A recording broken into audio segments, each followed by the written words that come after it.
Hello, James Johnson, aka Blade. Welcome back to my channel, welcome back to my content, and welcome back to Heads Will Roll Reforged with the latest in DLCs, which is, what is that new DLC called? Threads of Destiny, I believe. Anyway, we are going through, well, as far as we can before we either reach an ending or are killed attempting to reach an ending, one or the other. So I recently just disabled the mature content that I realized was on, and thankfully we didn't come to any part of the story that revealed mature content. So that has now been disabled, and we can safely continue on without me having to worry about doing some sort of video editing. Alright, first things first, we need to deal with ourselves. So I evidently have a talent point for my weapon.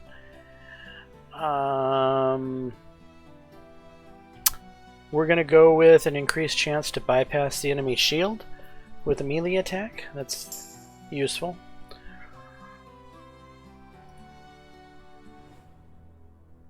And we're going to rest.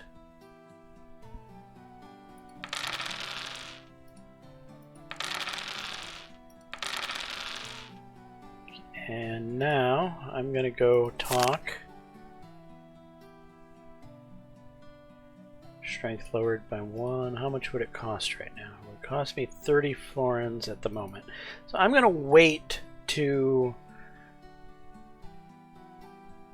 do this because it's going to be cheaper in the near future. So about Bartholomew. About my wounded friend. Your friend is an extremely stubborn person. Only miserable bits of life remained in his body, but he clung to them as if with the grip of a wild animal. To be honest, another man in his place would have died long ago. That means that he will be fine, doesn't it? I don't remember saying anything like that. More precisely, maybe he will be fine, but only if he gets treatment as soon as possible. He is on the verge of death, and any delay in his case can easily turn out to be fatal. I beg you, tell me that you will treat him. All right, so be it. I'll take him upon myself, but we still have one major problem. Due to the overwhelming number of wounded, we have serious problems with medicine. There are simply not enough of them for everyone. The situation is worsened by the fact that your friend might develop sepsis. I think you understand what I mean. Just tell me what you need to save him, and I'll get it. These are honorable words. Relationship with Cecilia is improved by 5. But I'm afraid it's not that simple, of course. I will make a list of everything necessary, but not all that is needed can be acquired with a snap of a finger, otherwise I would have done it myself. However, you are a resourceful person, maybe you will find a way out. Quest added, helping hand, new recipe, potent medicine, new recipe, antidote 2. Alright.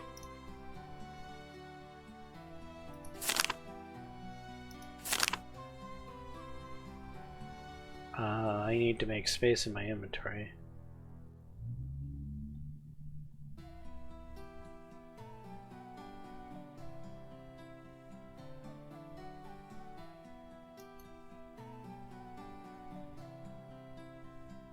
Okay, we're going to wear that.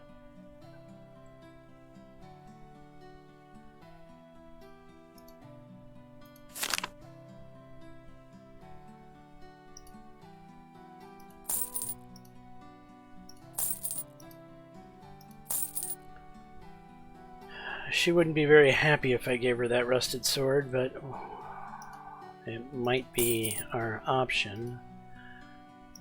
Our only option. Wait, there's a page sword right here. And it only costs 50. I'm gonna buy it.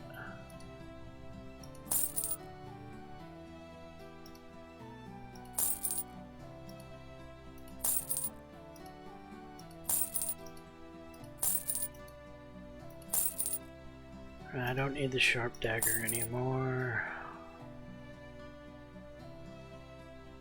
Okay, I have freed up plenty of space in my inventory now.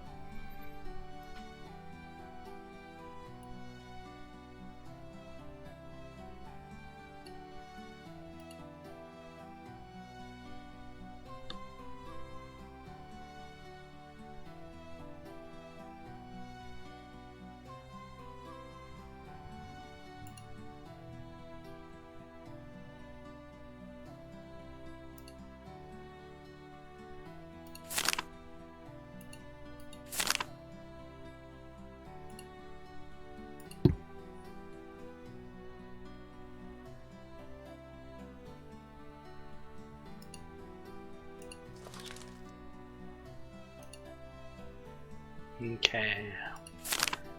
Now we'll go back and talk to her about Bartholomew.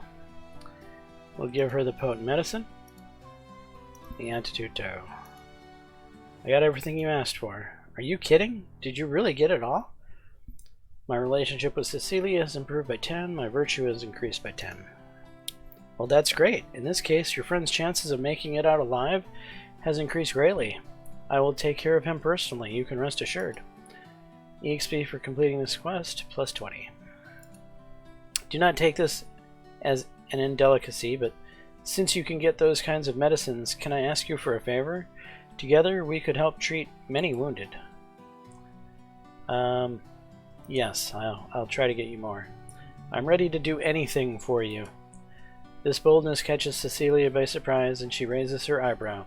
However, such an answer was clearly pleasing to her. She cannot hide it. I hope that the part about saving many lives would still motivate you, but I'm not gonna lie, this answer is fine to me, too. Relationship with Cecilia has improved by 5. New quest added, pharmacist. New recipe learnt. And about the sword. Oh, did you get it? Show me. I fulfilled your quest and got you a sword. Great news, despite your questionable appearance, for some reason, I immediately realized that I can rely on you, Sir Knight. Relationship with Cecilia has improved by 15. Hand over the page's sword. What a beautiful sword. Thank you. Relationship with Cecilia has improved by 5.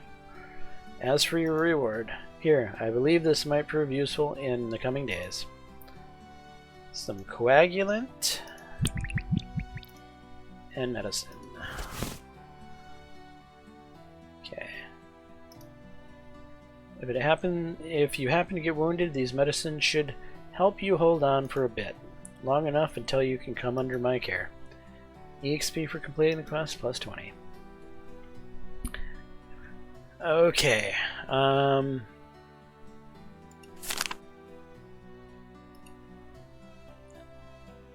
2 potent medicine, 2 antidotes, and 2 tourniquets are what we're working on right now.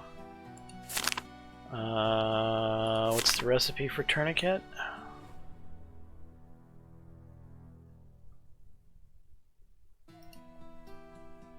Sewing kit, cloth.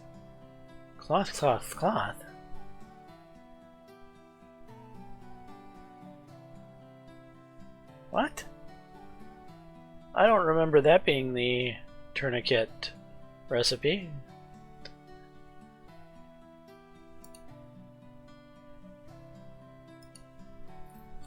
Wasn't it medicine and cloth?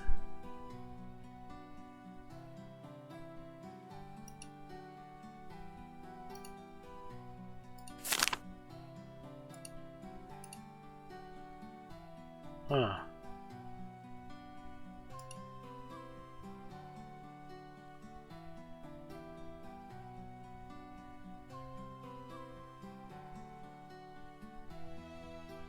Well, I mean...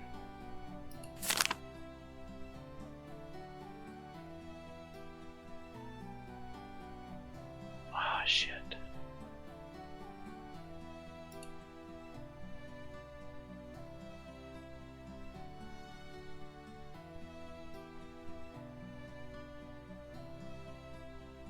1257.40.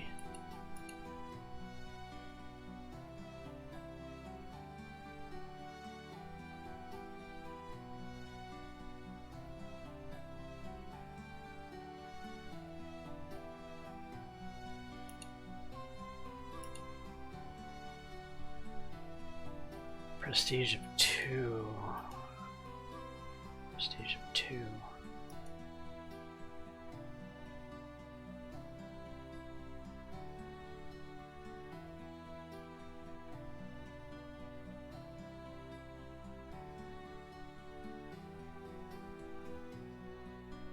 Do I have any other cloth on me? I don't. Well, we're gonna buy all this cloth.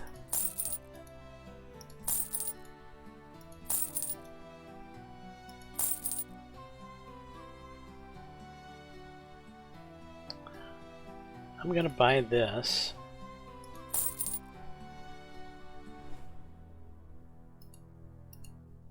I'm gonna go to crafting to craft armor. We need a prestige of 7 armor.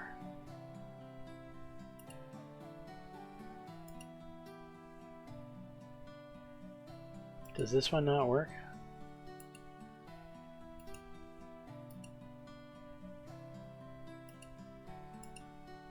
Yeah, it seems that the torn padded chainmail isn't going to work at all, so it's a good thing I did buy this. Prestige of 8. Torso cover needed to be 90, I believe. I think armor needed to be 10.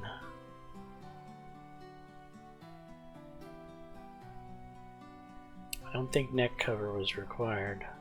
Limb, I think, was 30?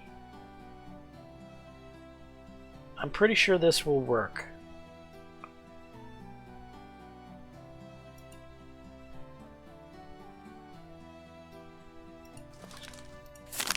Okay, and then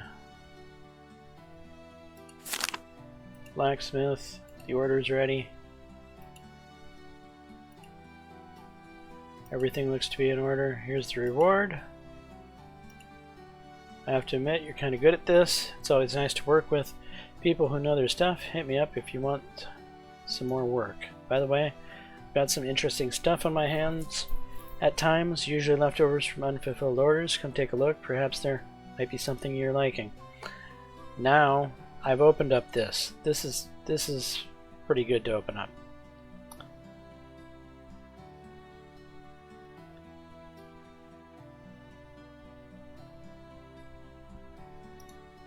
Alright, and I'll take another order.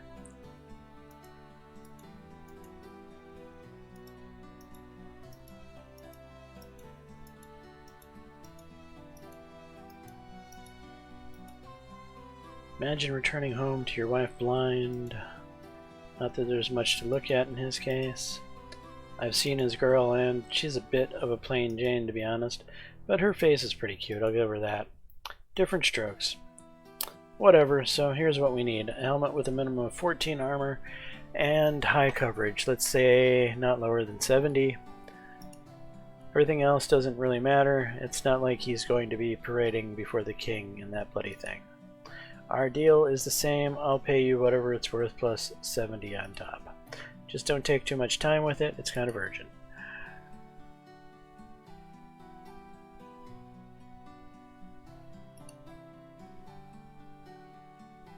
Alright, so I'm probably going to need an Avantal for this to work.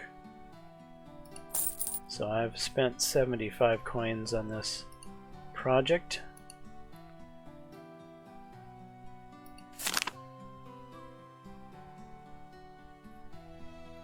And there's a kettle hat, which I think would be enough to do what I need to do. And there's also this crossbow I'm gonna need for other reasons. So we're gonna buy that. And hopefully this kettle hat works. I'm pretty sure it will. almost pretty much guaranteed it will. For the time being, we're going to put this on myself. Not really going to use it, but it's just to free up inventory. And back to crafting. Craft armor, the aventail, the cattle hat. 14 and 70 were the requirements. This is 14 and 84. This will accomplish what we needed to do.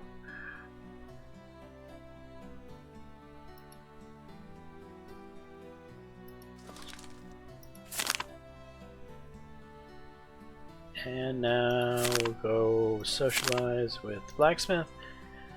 And the order's ready. Great, very nice job. I got 223 florins. I think I've spent about 130, so made about 100 florins off the deal in all.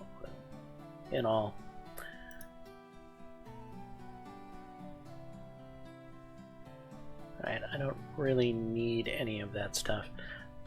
A leather gorget could be something useful, as my neck is probably my weakest spot right now. But I need to work on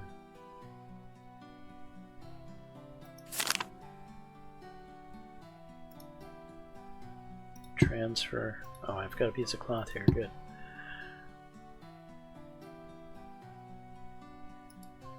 Water skin, medicine. Okay, and inventory, crafting, 2, 3, 1 tourniquet, 2 tourniquets. We needed 2 antidotes, I believe. Medicine plus canteen, or medicine and healing herb.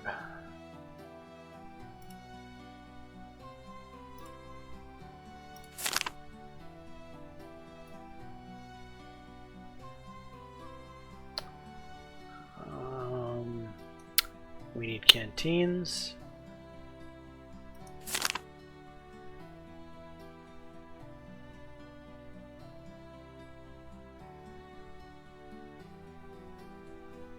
Which we can get from the leather.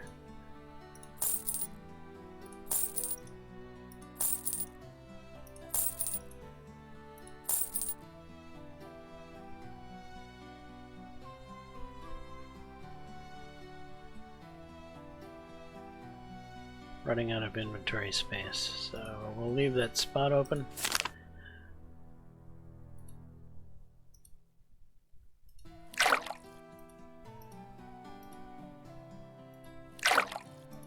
You know what? I really should have another civic talent open, but I don't. They're giving me the civic talents at like strange times. You usually got them at the beginning of the episode, not at the end. Yeah, anyway. So canteen plus medicine. Canteen plus medicine. Now I get the proc. Okay, that's fine. So I've got 2 tourniquets, 2 antidotes.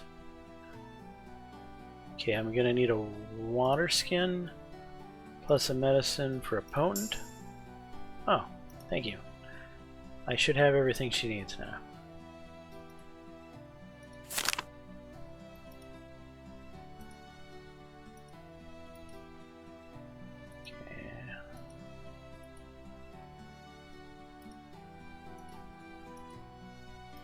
Medicine, tourniquet, tourniquet, Antidote. Antidote. I cannot find such words that would express my gratitude. Now it's obvious that this whole campaign turned out to be one big failure, and instead of getting easy money and carefree promenade through France, I ended up in blood up to my elbows and in mud up to my knees. But I met you, and it was worth everything. I remember that when we first met, you told me that a person's actions speak louder than words. I did not think much of it then, but now I fully understand what you meant. As a true knight, I am obliged to follow the code of honor. Oh, for the love of God, drop all this knightly nonsense. Do you really think that I believed for a second that you were a knight? I saw your deception a mile away, but I also saw something else. Real character and dignity, as well as honor and valor, which a good half of the knights would be envious of. Ah, you're making me blush. Blush then. Blush as much as you want. Take off your mask and finally be who you really are. For what you hide under the mask is much more worthy of attention than your feigned image. Meeting you was a lesson for me. I used to look down from my high horse on those who are lower than me in status, but you reminded me that there are more important things than descent. Thank you. I would like to stay with you. Perhaps we could even spend the rest of our lives together, but I'm afraid it's just not meant to be. You don't need to be a fortune teller to see that our paths will diverge very soon. Very soon I will be leaving the royal service to work for Bernard de Chatillon, one of the French king's barons. But enough whining. You will have plenty of opportunity to grieve in my absence. Now, let me leave you a little something to remember me by. And that would have been completely nude had I not turned off the mature content. You have received Cecilia's gift, which is a plague mask. Okay.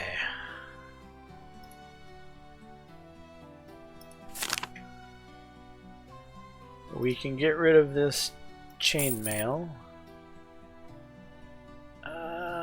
I might hang on to the plague mask. It could come in handy in the future, believe it or not.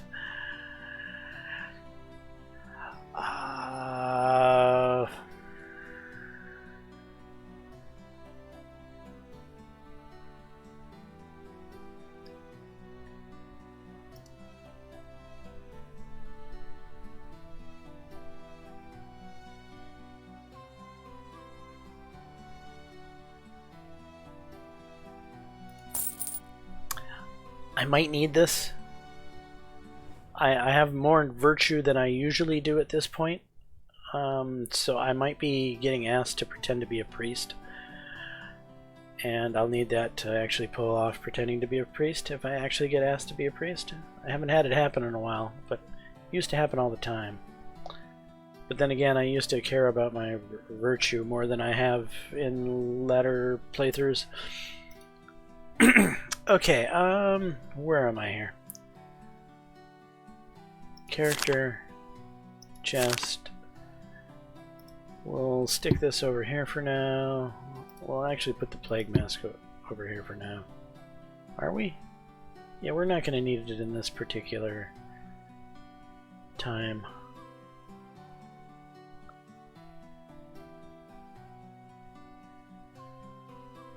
Alright, let's do some more combining. Leather. Okay, canteen plus medicine is another antidote. Yes. Alright, that should have cleaned up my inventory a lot.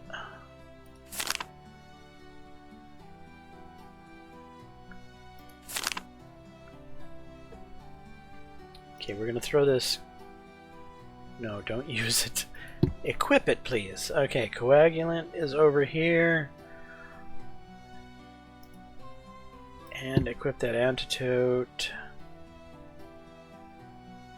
Alright, we got a nice clean inventory. We've got our battle belt is filled with stuff and things. That should be useful. And we got most of our little quests done. Now it's time to actually take care of my own health, as it should be free now. That's why you butter up to the doctor, so you get treated for free. Okay, so now that we've been treated for free and we're well rested, it's time to train. Can we do sparring? Do we have enough? We're 2 reputation points short of being able to spar. Alright, that's fine. Can we work on agility this chapter? No. Can we work on endurance this chapter? No. Coordination this? No. Okay, so vitality it is.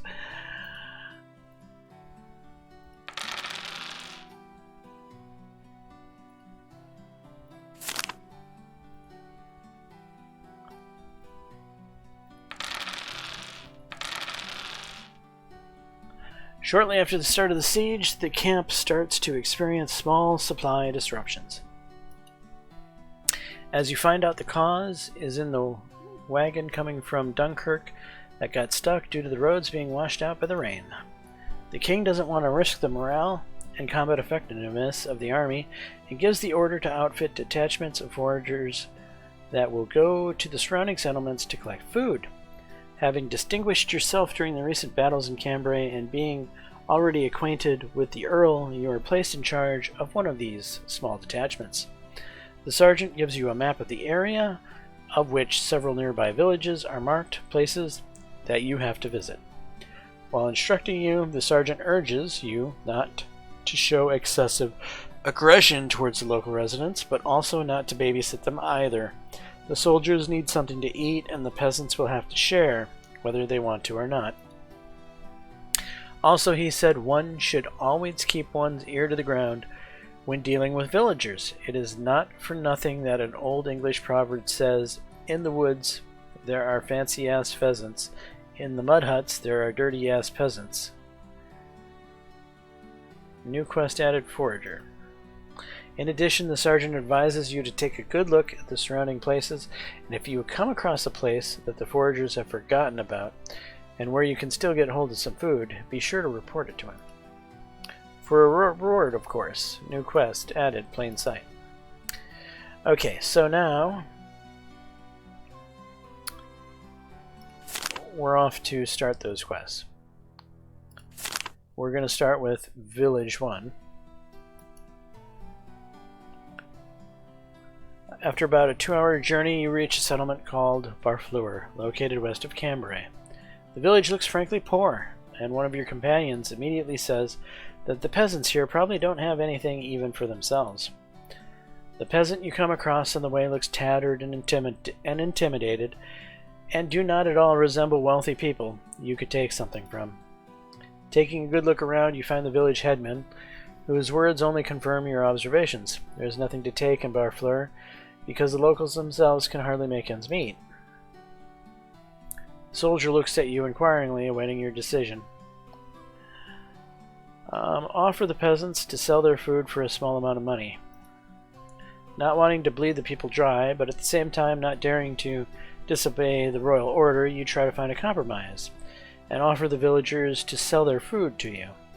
Of course, there is no talk about buying at a market price, but at least some kind of compensation will clearly be better than nothing, and at least will allow them not to starve to death. After a little thought, the headman asked for 50 florins, and I will pay the 50 florins. You pay the peasants out of your own pocket, and fill bales and sacks with what little you are able to find. Gold decreased by 50, virtue has increased by 15.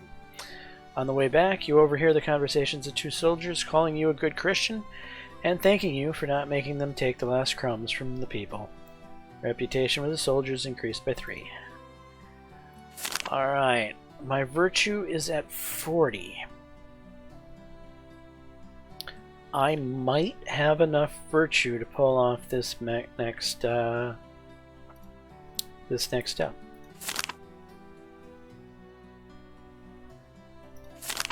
Okay, Village 2. Heading east from the camp, you soon arrive at a large village called Firashavel. Large, clean houses, quite decent by the village standards. Dressed people immediately strike your eye. The locals clearly live very comfortably. However, you cannot get to the center of the settlement to have a good look at it. A group of armed people quickly block the road. An elderly man leading them introduces himself as the head of the village and suggests you get the hell out, stating that looters and foragers are not welcome here. Although the headman tries to avoid outright rudeness, he does not particularly choose his words, and one can clearly hear ill-concealed threats in them. The tensions grow quickly, and the soldiers, with their hands on the hilts of their swords and axes, throw questioning glances at you, eagerly awaiting your decision. I will try to reason with peasants. In an effort to avoid bloodshed, you try to reason with the villagers, explaining to them that if they refuse you today, then tomorrow half of the royal army will pay them a visit and their houses would be leveled to the ground. Despite all your eloquence, the peasants absolutely do not want to listen to you, stating that firstly you have a thug's mug and secondly you are all lying. I failed the virtue check. I thought I would have enough at 40.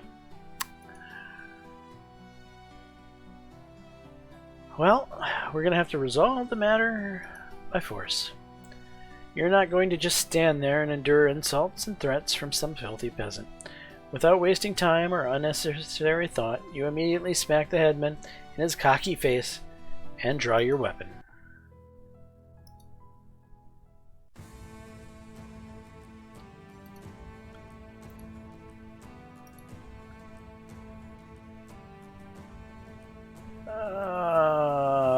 Body.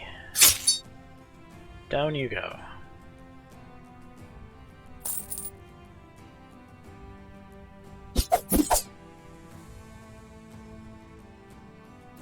Recover.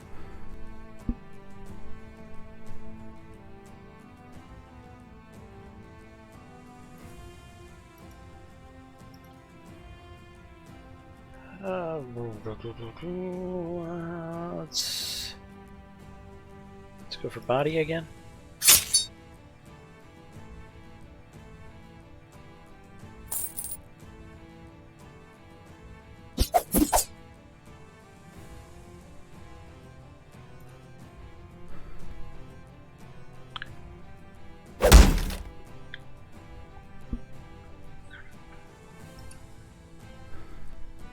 Fully recover.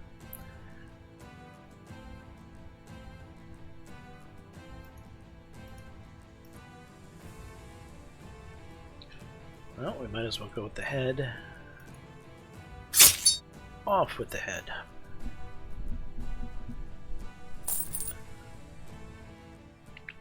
The peasants fight stubbornly for a time, but seeing you slaughter them one by one, they gradually lose confidence and soon begin to flee, throwing away their weapons. Several dead bodies of your slain enemies are laying on the abandoned battlefield. Do you want to loot the bodies? Yes, I do. A spare crossbow string. Oh, of course. Four-man shield.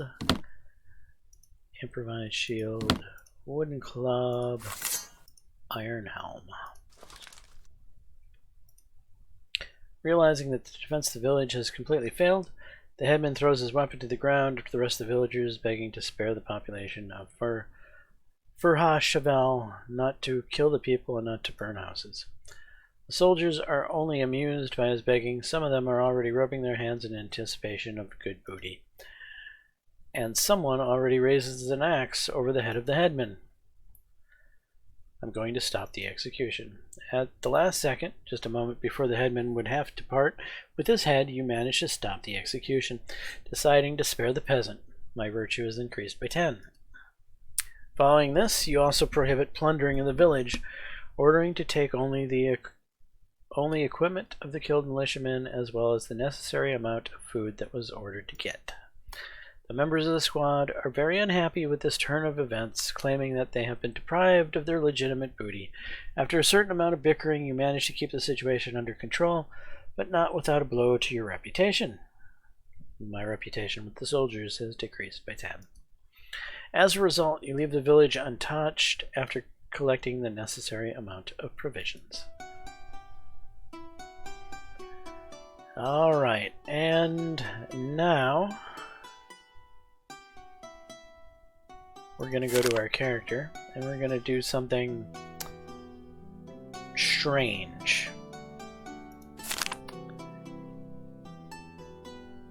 Well, actually, before we do something strange, let's sell off some of the junk. Sell, sell, sell.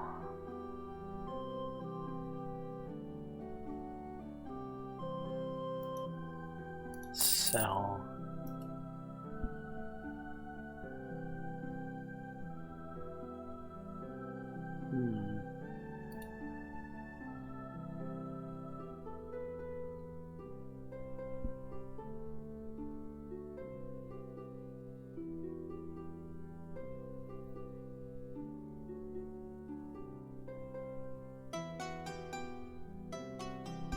Tempted to get this to combine it with my avant-garde to make myself a new helmet.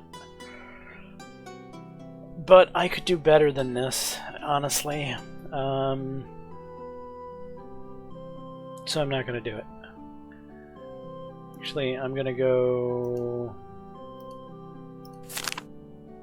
back to my chest. I'm going to remove the commoner's belt and the utility knife because these two things I was holding on to make a crossbow string. But if I have a crossbow string, I don't need these two things taking up my inventory. So we're going to get rid of them.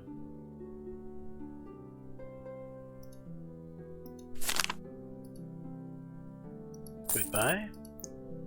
And goodbye.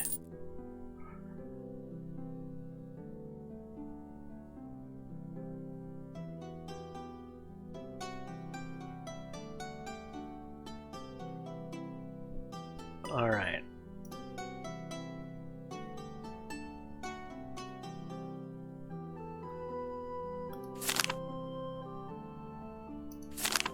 Now the strange part. We are going to unequip, unequip, unequip. I'm unequipping my armor. And you're all like, what are you doing? I don't want my armor to get damaged in what's about to happen. I'm about to get my butt whooped. Alright. We are going to visit Village 3. You find a village called Coquez, a few hours southeast of the camp. As you approach the settlement, you hear the echoes of a not-so-French song coming from there, and you begin to feel that something is amiss. My mother told me someday I will buy galley with good oars, sail to distant shores. You soon realize that your fears were not in vain. The village is already thoroughly plundered. By your own allies, no less. These are mercenaries from among the people of Lord Canterbury, whose camp is located on the north side of Cambrai. A small group of mercenaries saddle their horses laden with all kinds of booty, loudly singing a song as they prepare to set off. You were not the only one who received the task of obtaining food, but the places for foraging were strictly distributed between different units. Having plundered Coquez, the mercenaries crossed into foreign territory, and they can probably get a serious punishment for such arbitrariness. Your arrival does not particularly baffle them. Only a few people seem to react to you at all, but they just get a better grip on their weapons while the rest continue to prepare the horses. As you step towards him, You are stopped for a second by one of your squad members. He quickly warns you against rash actions regarding the mercenaries, since quarreling with them is the quickest way to end up 6 feet under. Lowering his voice, he cautiously adds that the mercenary heading your way looks suspiciously like Ruffin, one of Count Canterbury's confidants, a man with a reputation of a ruthless cutthroat who has killed enough people in his lifetime to fill a graveyard. The comrade implores you not to risk provoking him, for otherwise you could easily become an addition to the list of his victims. The mercenary's expressionless face is covered in numerous scars, and his armor in chips and dents. He looks like a man who has been through 100 battles and stared death in the face more than once. His piercing gaze makes you uneasy. And who the hell are you, fleabags? It is your parents who are fleabags, and we are foragers from Earl Northampton's squad, arrived to Conquez to requisition provisions as ordered by the King of England. So unless you want to get in big trouble with serious people, have your men unload the sacks and drag them all here. We'll be taking it all. If you are fast enough, I'll do you a favor and won't tell anyone about this incident. Huh? I don't even know what is more pathetic, your insults or intimidation attempts. Although, come to think of it, I do. It is your appearance. Interested in the discussion, Ruffin's men and members of your squad come closer, forming a ring around you and stripping the conversation of confidentiality. You look like a stinking swineherd who fancied himself a warrior instead of sticking to cleaning up manure. Watch your tongue. I'm here on the king's orders, and I will not tolerate. You will. You will shut up, and you will tolerate. Tolerate that I called you a stinky swineherd in front of all your men, and the fact that we took provisions from this village, you will tolerate it too. I also might just spit in your face right now, and you'd tolerate it all the same, and neither you nor any of your ragamuffin friends are going to do anything about it. If, of course, none of you wish to end up in the mud with a belly ripped open. Ruffin's hands rest on the hilt of his sword, eloquently demonstrating his willingness to fight. Isn't that right?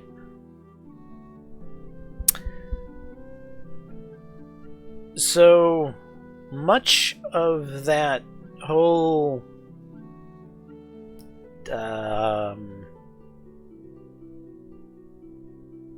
verbiage was different. This is different.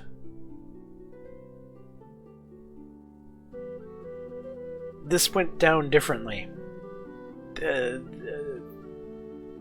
story has changed a bit here, which has me worried. Because what is supposed to happen is when I fight him, he kicks my butt, and well, I still live through it. But because this is different, I'm wondering if he's going to kick my butt, and I'm going to be dead. Like, dead. And I don't want to be dead. However, I'm still going to accept his challenge. With a belly ripped open, you say? The mercenary's insolence has crossed all imaginable boundaries, and you're not going to forgive him for disrespecting you like that, especially in front of a few dozen people. You draw your weapon. I'll teach you to watch your mouth. Reputation with the soldiers increased by 10. Doubt it.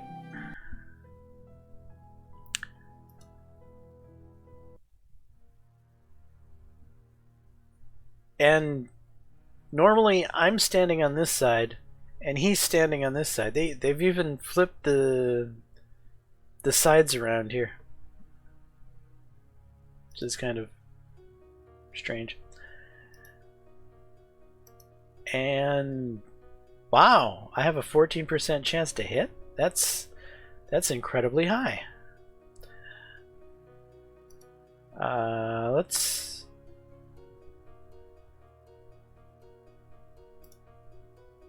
Let's go with an offensive stance then.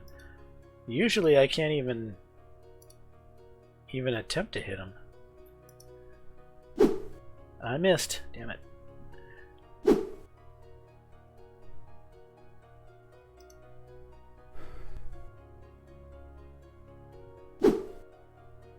He's missed me twice. Something's weird here. This doesn't feel right.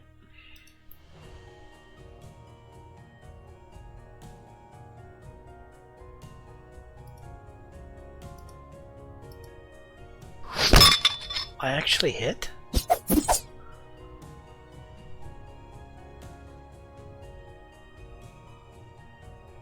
Can I actually win this fight now? This fight has never been winnable. And I'm not even wearing armor. Because I wanted to avoid armor damage.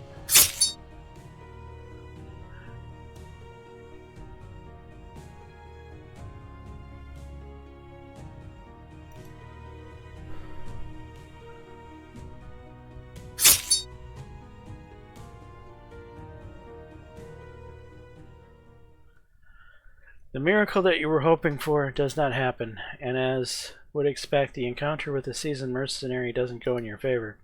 Receiving blow after blow, you start to bleed heavily, and after another wound, you lose the last bits of your strength and limply fall to the ground amid the laughter of the mercenaries.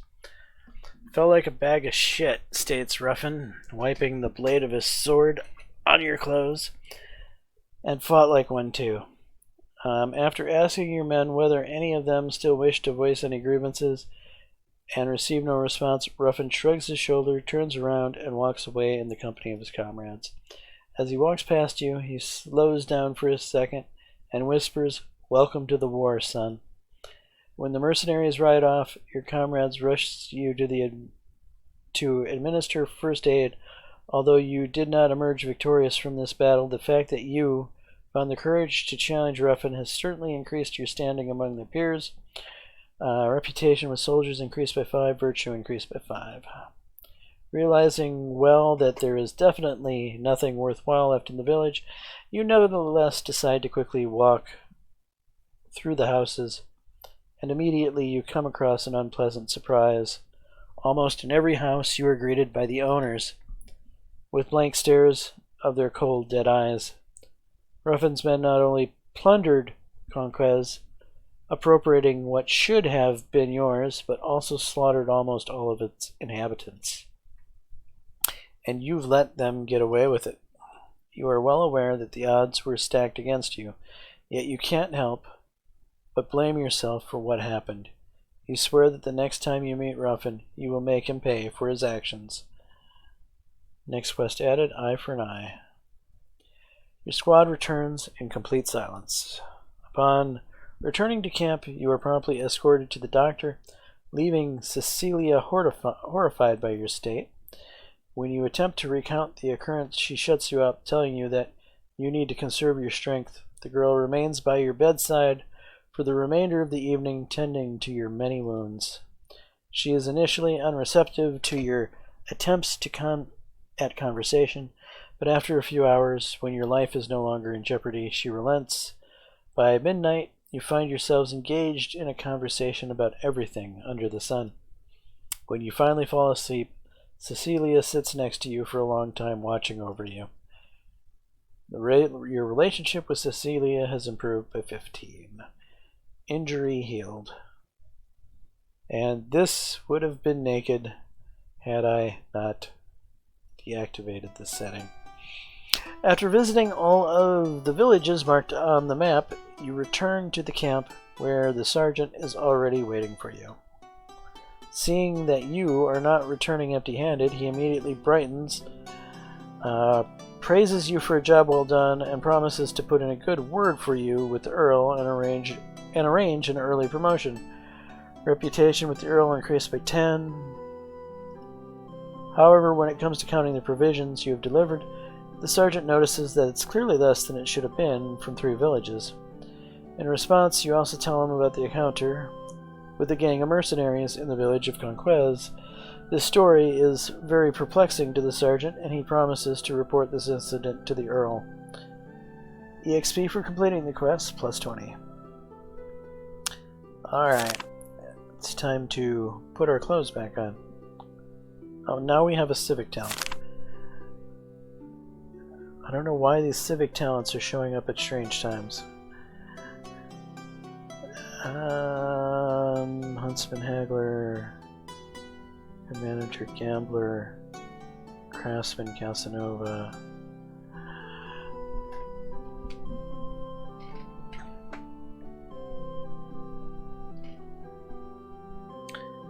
We're gonna go with Craftsman.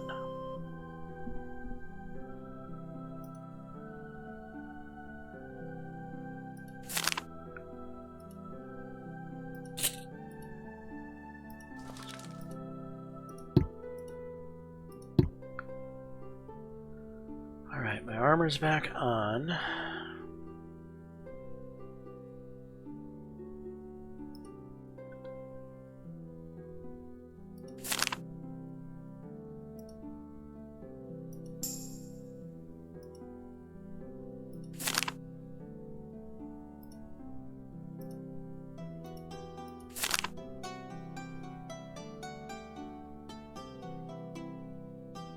Alright, can I do sparring yet? Good.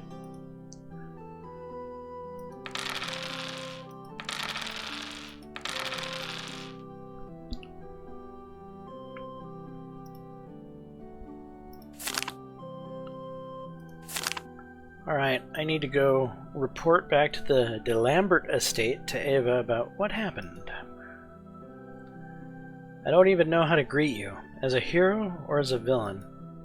In the morning they tell me how you spared one village and its inhabitants, and then in the evening I receive news that you, at the head of a gang of thugs, devastated another one by taking the last crumbs of bread and the last shirts from the unfortunate peasants. So who should I believe? I understand your anger, but I'm not the person you should direct it towards. Oh, really? The villages were looted and burned not by my people, but by Lord Canterbury's mercenary squad. I personally witnessed their atrocities and tried to stop the bastards. Really? And how did it go? I tried to stop them, but I arrived too late, and the bastards were able to get away. However, I know who is behind this, and now I have a personal issue with him.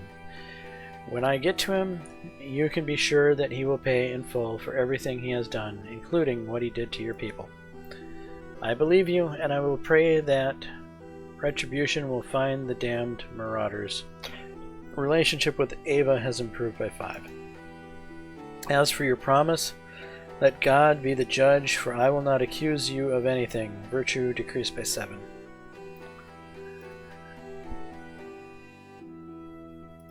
Okay.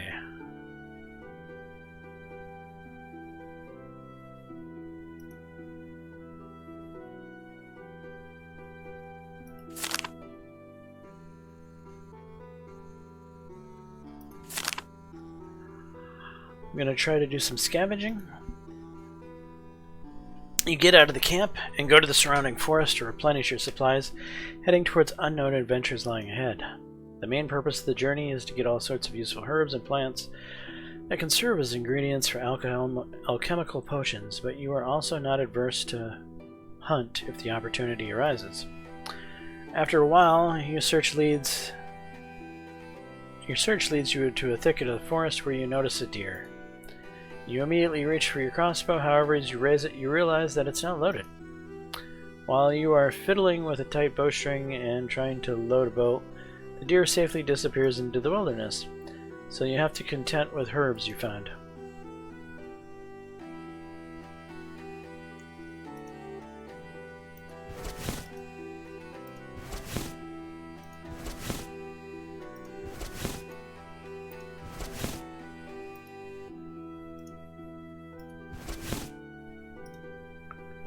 Your way back is unexpectedly blocked by several thuggish-looking peasants. They demand money for traveling along what they call their road, and promise not to hurt you if you pay. The passage fee is 183 florins. I refuse.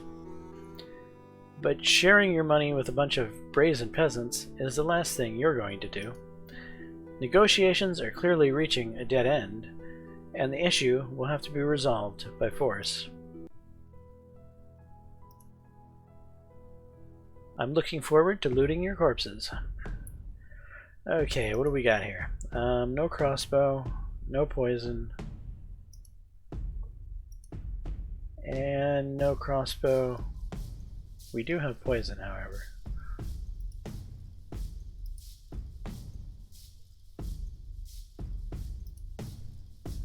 Alright, he's the target.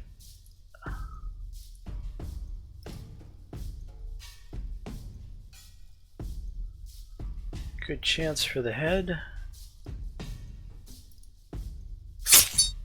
Off with his head.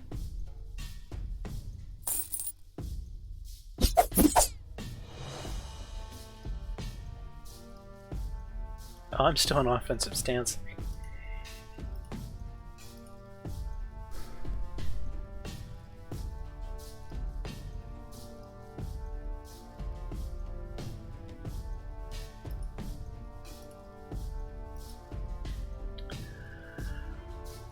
Alright, let's just go for the body.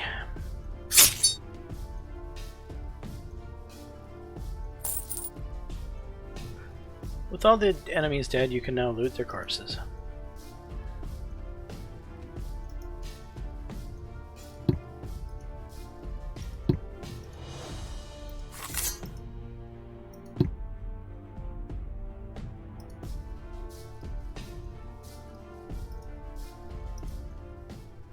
The rest of the way back goes smoothly without any more adventures. Okay, we'll go to trade. Sell the rusty sword, butcher's blade, the rabbit's foot, the snake talisman, crafting. We'll make a weak poison.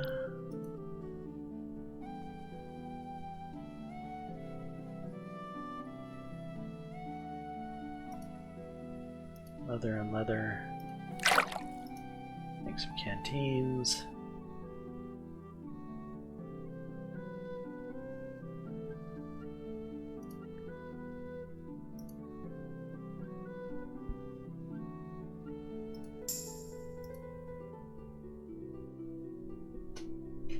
And that'll do.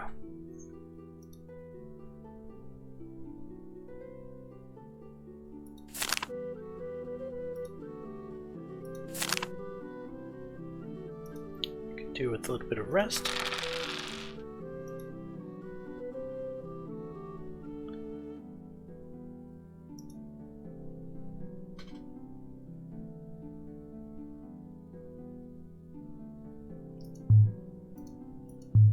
Can't do those guys yet. Alright. Sparring it is.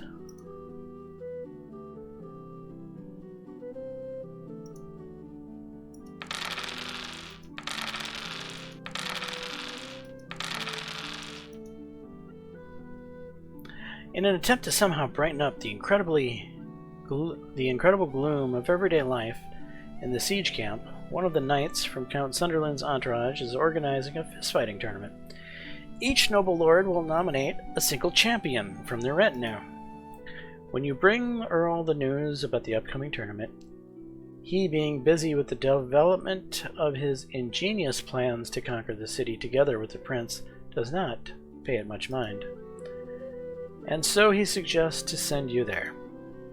Being in good physical shape, you are used to feeling confident in fights, and therefore you are considering the opportunity to participate in the tournament. The promise of a generous reward for the winner are especially tempting. I will certainly participate. On reflecting, you accept the Earl's offer and decide to participate. The gist of the tournament is quite simple.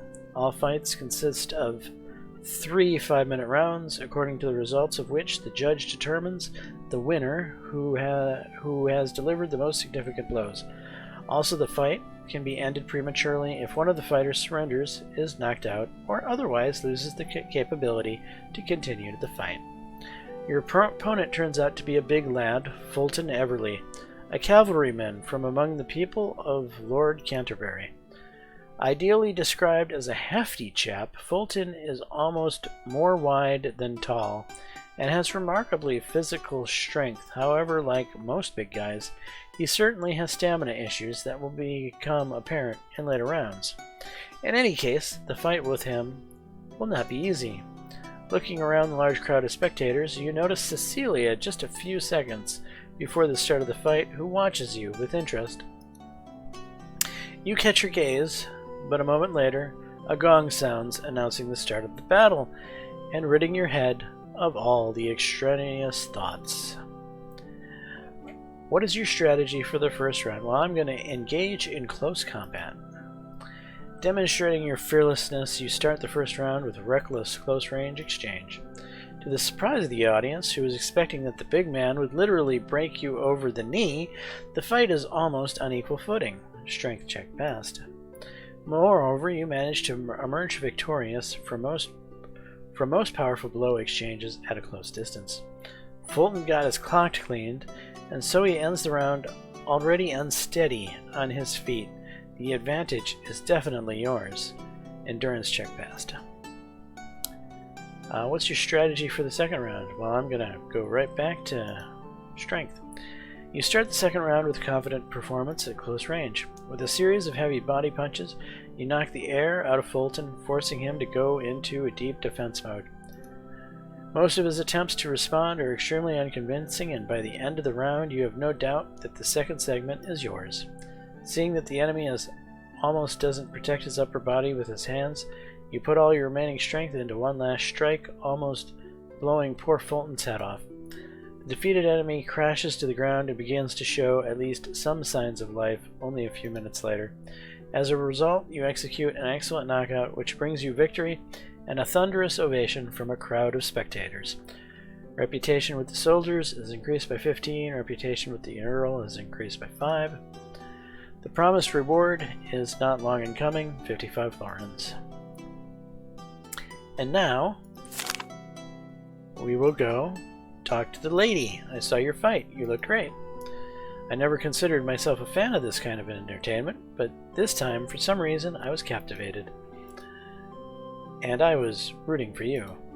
Cecilia blushes a little and hastily looks away. And I'm very glad you're all right. About medical supplies. I thought I already did that.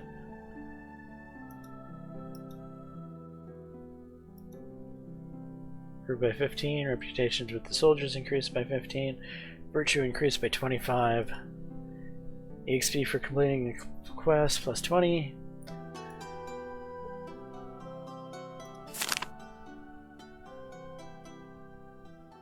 Okay, my soldiers is at 100, my virtue is pretty high here.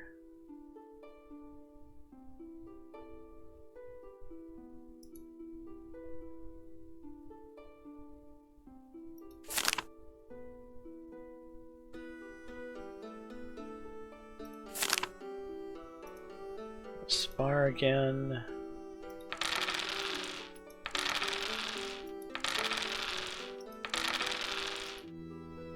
A well-known physician traveling on personal business stops at the camp for a couple of days. He examines some of the wounded men and provides instruction regarding their treatment while also advising on improving the overall sanitary conditions in the camp. Vitality is increased by 1. Okay,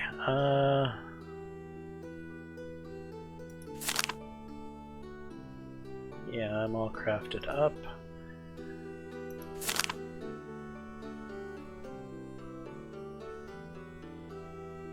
Oh, plain sight, right? I gotta go lie to the sergeant.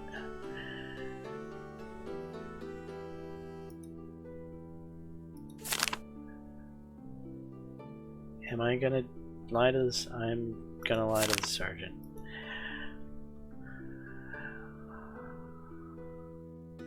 About the equipment. Did I ever get the equipment I ordered from him? No, I didn't. Okay. Don't really need it now.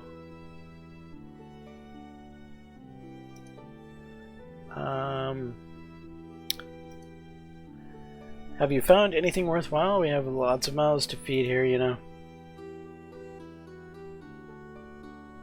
There's nothing left to the west of Cambrai. I'm afraid I have bad news for you. I've traveled all the lands within a radius of several miles west of Cambrai. And how's it going? Is there anything left? There's nothing left to take. Locals can barely make their ends meet, and those who had at least something before now are robbed of everything. Bloody hell, it's the same old crap again. I wonder if we'll ever go to war where I don't have to starve. That's a piss poor job you did there, James. To be honest, for some reason, I was sure that you would definitely find something. Reputation with the soldiers lowered by 10. You can go now. Keep looking, though. Maybe something will come up. Okay, back.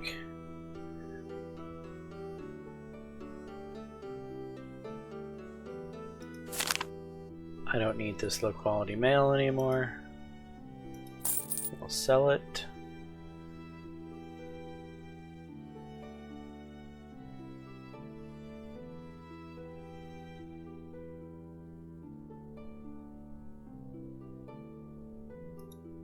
Alright, and now we're gonna go tell Ava about how we lied.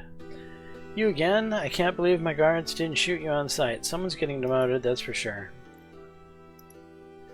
You don't have to worry about foragers and marauders appearing here anymore. They have swallowed the bait, and now everyone in the English camp is sure that the lands here are already completely plundered. Is that so? Very noble of you. Relationship with Ava is improved by 10. Alright, so done with that, done with that. Oh, we really have, oh, we have a talent. Okay, probably increased chance to bypass armor. And that's the last talent I can assign to the axes tree. So we are fully talented as far as axes are concerned.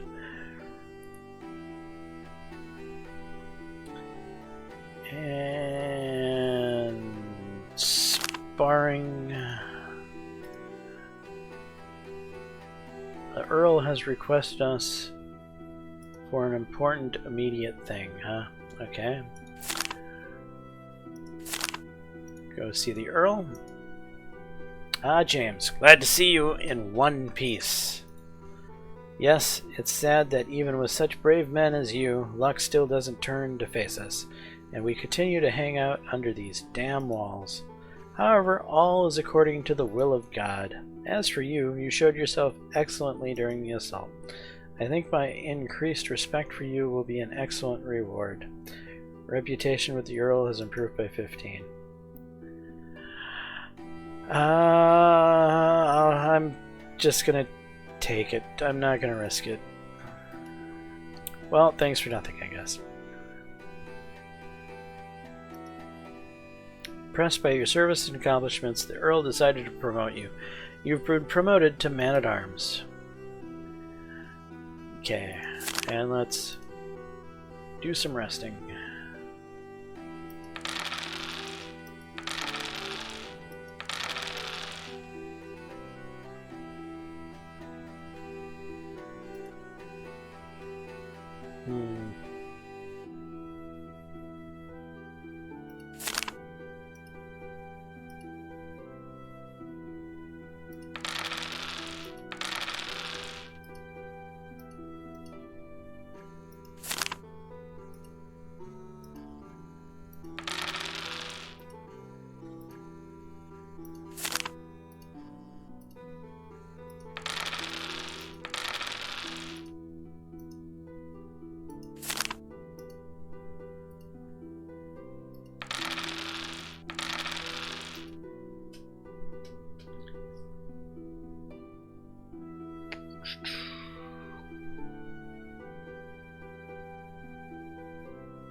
You know, I'm going to use my remaining time to re-roll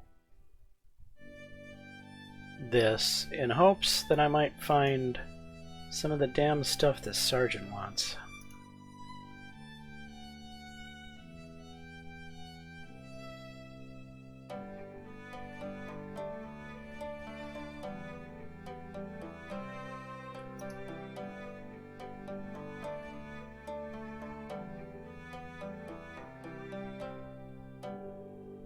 And of course we're not finding any of that stuff.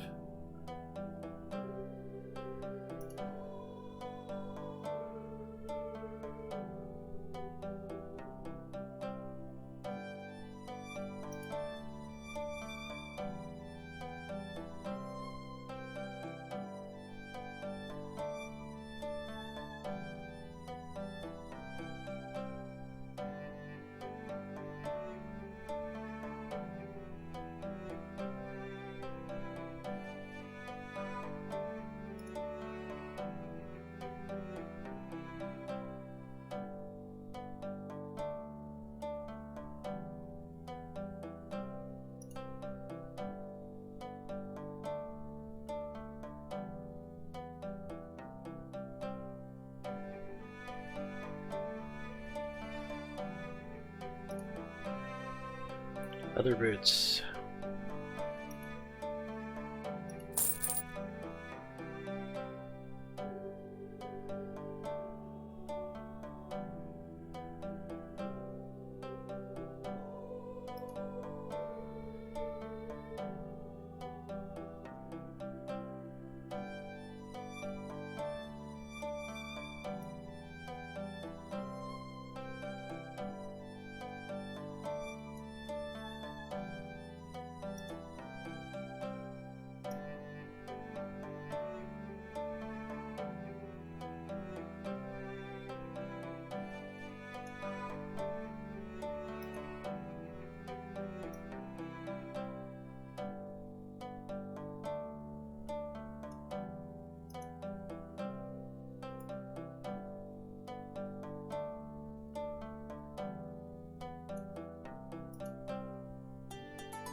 It's the Witness Cavern.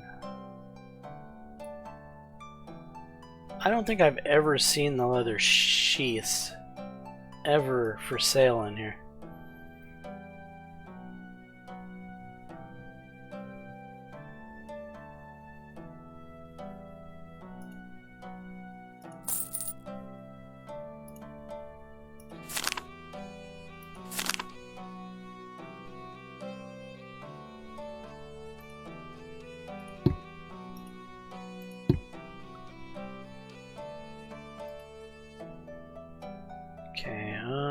Camp activities, socialize, sergeant.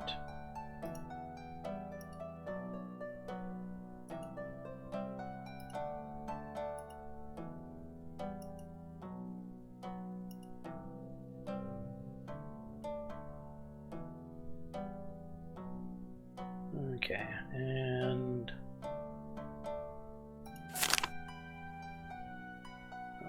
Let's go pray.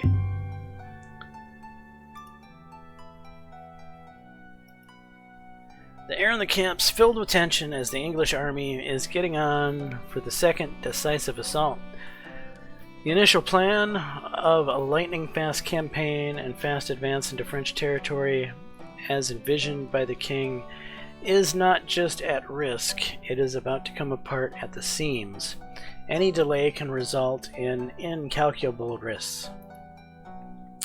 Reports from the farthest centuries indicate that the French king, Jean II, is already pulling in troops from all across his realms to the border of the province. That means thousands of knights, including the very best of the French chevaliers. Lingering at Cambrai for one more week would pretty much spell doom for the English army that will find itself stuck between a rock and a hard place, with impenetrable city walls on one side and the French king's ironclad heavy cavalry on the other, seeking to delay the advance of the French troops and buy more time for another decisive offensive. King Edward allocates about a quarter of his troops to Thomas Marshall, a prominent English commander, to intercept and set back Jean's approaching forces, not yet joined together into one unstoppable army. This bold move leaves no doubt that the events of several upcoming days will decide the fate of the campaign. The tension quickly spreads from lords and knights to sergeants and mere soldiers, and when the time for the assault comes, the whole army is on edge, with every last man understanding the weight of the situation. Learning from their lesson from the previous failed attempts to storm the city, the English began the assault by barraging the walls from all available siege engines. This time, however, this barrage is not chaotic and only aimed at several spots considered to be the weakest. Tattered by the siege, the fortifications can barely withstand the onslaught. Soon several fragments of the walls start to crumble, creating gaps in what previously seemed to be an impenetrable defense. The southern wall, which has suffered some of the most devastating blows, collapses almost by a quarter, creating a way into the city. Observing this, the king declares that section is the main attack direction and orders the infantry to advance. Reluctant to risk his best men right away, Northampton orders his most competent soldiers, including you, to stay back and let the militiamen pave the way. Reputation with the Earl rank success. Don't argue with the Earl and stay in reserve. Having spilled enough of your own blood in previous battles, you're happy to oblige. After about half of an hour of wait, a courier arrives with the news that the southern wall has been pretty much entirely captured by the attacking forces and has been bogged down in street fighting. The king immediately orders reinforcements to head towards the southern wall to aid the militia. The second wave is led by the prince himself, who has been told by his father to come back either the victor or a dead man. Entering the city through the collapsed wall, you arrive just in time for a French counterattack. And with the first wave already having been bled dry, the task of repelling it falls on your shoulders. Never fear, I will kick some booty.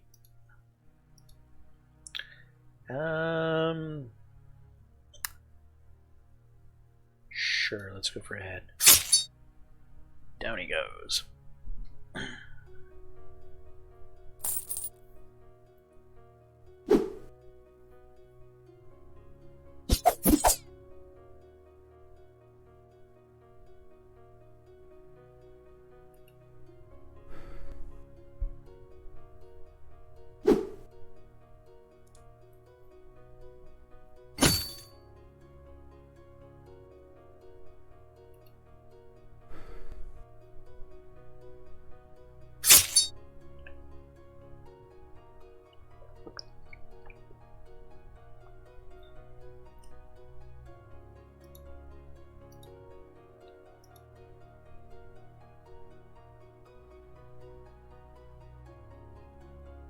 Let's go for the body.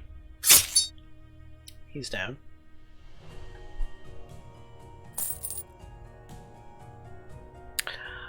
Sure.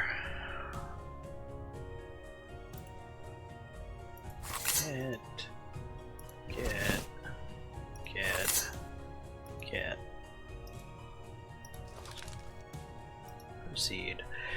Even though the French counterattack ultimately results in failure, it manages to delay you and earn the enemy more time. Now, instead of a dozen disorganized men, the entrance to the city is protected by a fully assembled shield wall.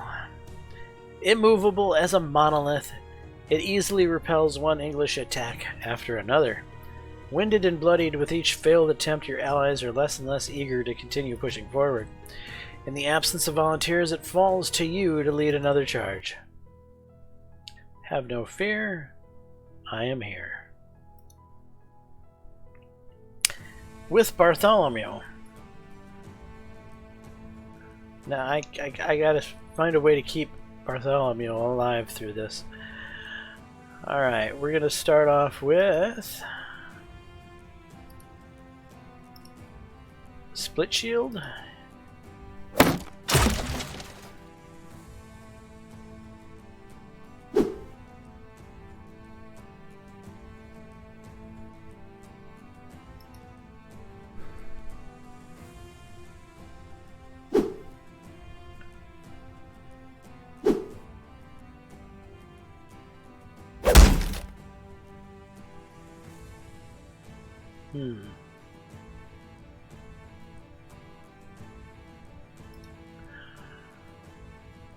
Am I actually going to go after the shield wall?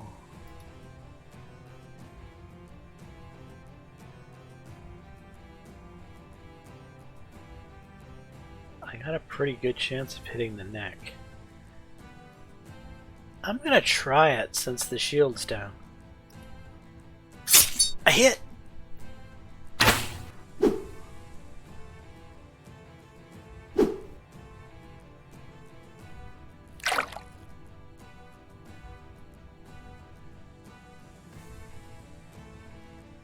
That was 80 points taken off the shield wall. That's 4 men I just killed right there.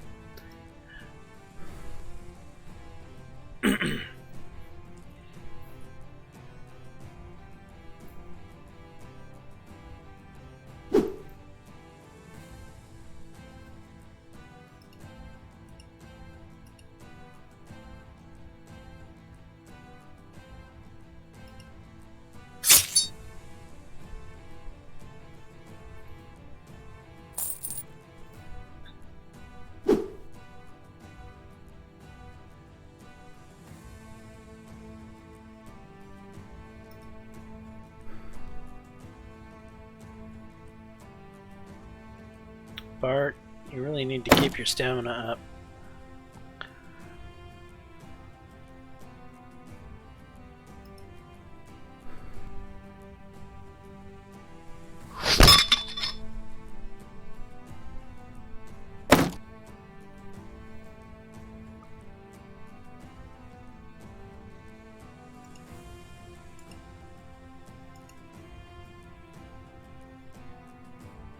Off with his head.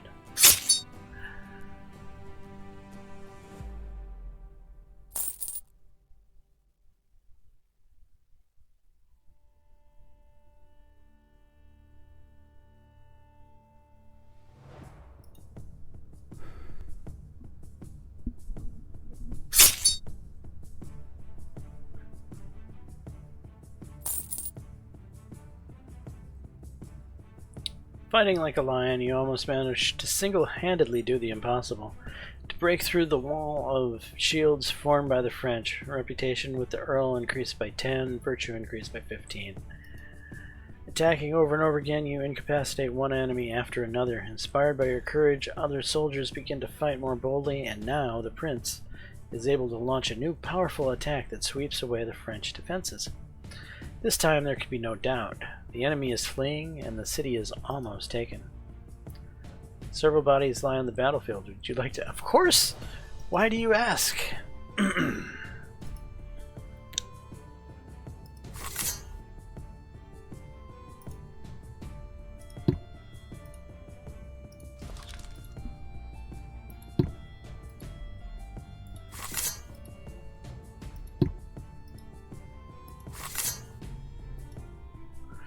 The victory almost slipped through your fingers, so you can barely believe your own eyes as the tide turns around.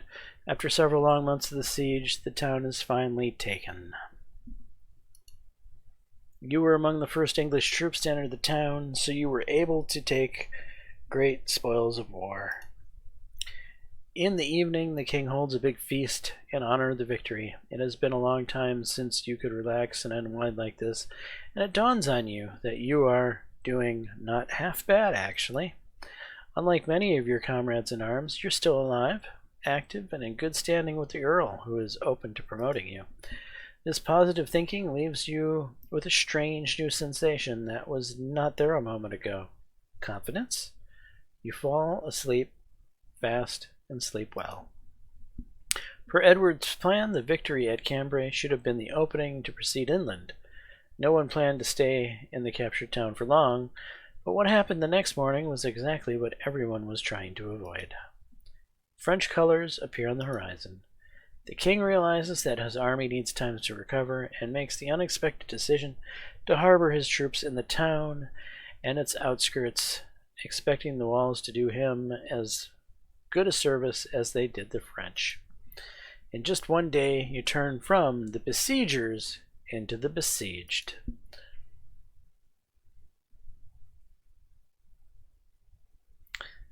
The king knew about the French getting closer, so the arriving army was no surprise in itself. Their numbers, however, appear to be much higher than expected. The initial willingness to give battle to the French now falls into uncertainty. By staying several months at Cambrai, the English army has lost its main advantage, pace. Now there is no way they can move inland and crush the French piecemeal as initially planned. You find yourself locked in a badly damaged town that was nearly turned to ruin mere days ago. By good fortune, the French also appear to be reluctant to attack despite their numerical advantage, so the assault that was feared from the very moment they appeared at the horizon did not come to pass. In fact, the French do not even bother to encircle the town, content with blocking main exits and establishing patrols over the rest of the perimeter. More surprisingly, news is that the monarchs got around the table to negotiate peace. Whether the negotiation will bear any fruit remains to be seen. Impressed by your service and accomplishments, the Earl decides to promote you. You've been promoted to sergeant. You've received a salary in accordance with your rank, 95 florins. You received a bonus payment in accordance with your prestige level, 110 florins.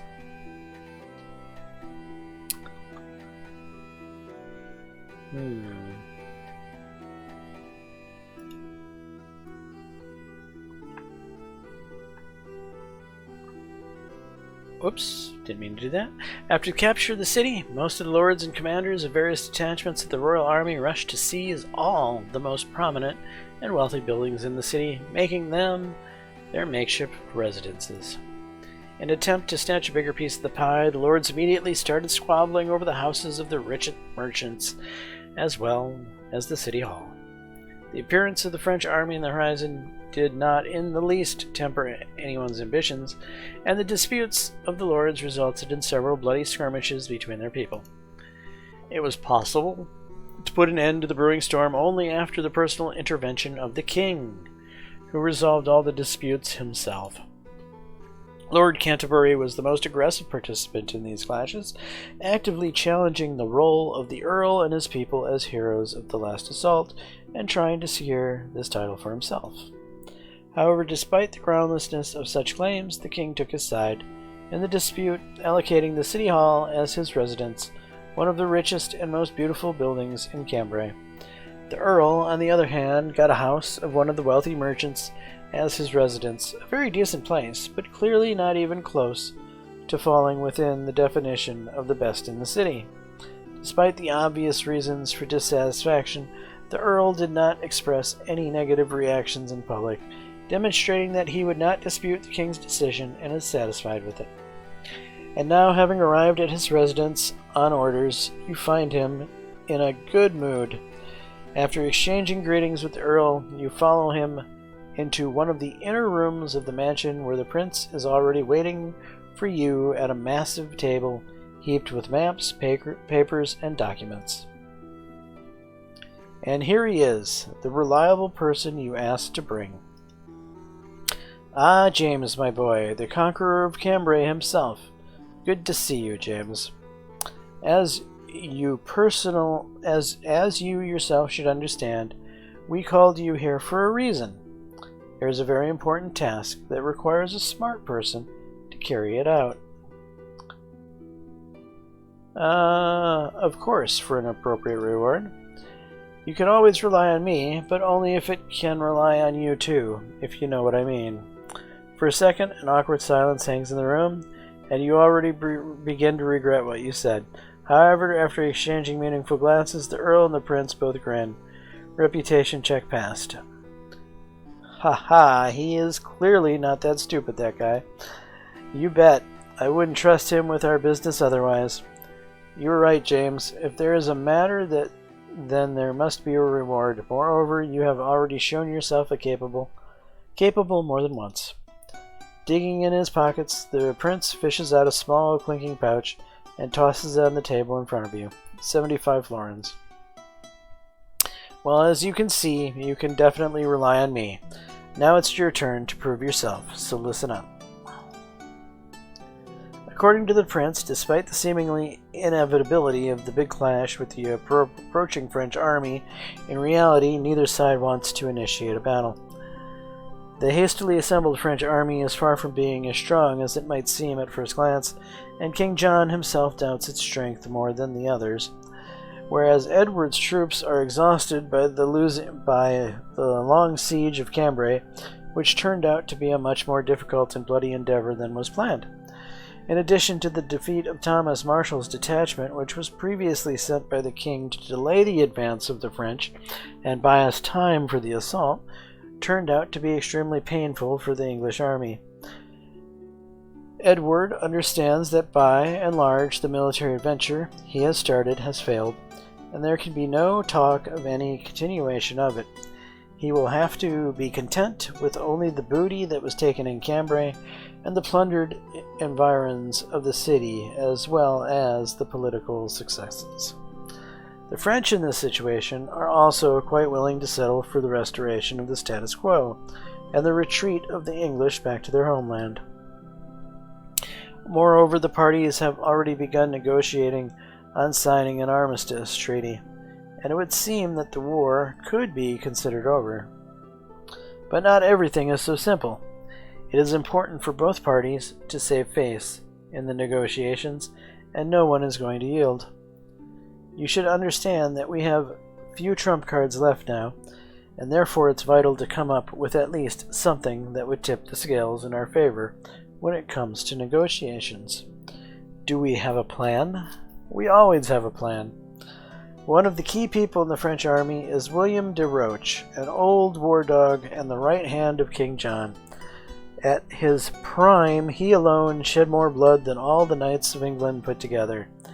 He is the one who actually stands at the head of the forces of King John. He was also the main reason behind the victory over Marshall's detachment, grinding a quarter of our army into powder in one battle. But more importantly, de Roche is almost the only force that holds together that patchwork that is the French army. If he disappears for some reason, their nobility will immediately quarrel among themselves about titles, positions, and rewards. As it would actually have happened here as well if it was not for my father, who rules with an iron fist. However, that's not the point. Without de Roche, their army will slowly be sure to fall to pieces. And that means... The prince looks at you pointedly, as if urging you to continue his phrase. That means that it's time for him to meet his ancestors. Exactly! Fortunately for us, de Roche has already looked death in the face 100 times and is used to laughing at any danger. Every morning he starts by detouring the French positions and in some places rides up to the walls of the fortress a little closer than he probably should. The task is simple. Shoot this son of a bitch. It would be quite problematic to make such a shot from a bow, therefore it is better to find a good crossbow and some heavy-duty bolts. It would be even better to spear them with some rubbish or poison to ensure death when hit. You, as I see, are not that stupid. and hardly plan to spend your whole life running around someone else's errands. Take this as an opportunity to prove yourself. It doesn't matter to me who will shoot and from what. If you are confident, do it yourself. If not, find a good marksman. I think there are enough of them in the army. The main thing is that DeRoche must die. This is the only thing that interests me, and this is the only thing that should interest you. This assignment is not just a whim of mine. This time the initiative comes from you-know-who, and there should be no failure. Is it clear? Of course. That's great. Also, I think I don't have to remind you that if you miss or hit him and he survives, then this precious opportunity would be lost forever because DeRoche won't make the same mistake twice. Don't let me down. New quest added, For Whom the Bell Tolls. Alright, that's where we're going to wrap up this episode. Hopefully you guys are enjoying this playthrough of Heads Will Roll. I'm really enjoying this game myself. So far we haven't gotten to any new content, though it seems to me a lot of the texts in certain areas have changed. I don't know if some of these things were rewritten to sound better or what. It seems odd that some of these things have changed, or maybe I'm just misremembering. But it does feel like some of the story elements have shifted slightly. But maybe it's just me. Anyway, I'm James Johnson, aka Softwareblade. Hopefully you're enjoying the content. If so, please smash that like button and consider subscribing. And until the next time, all, peace.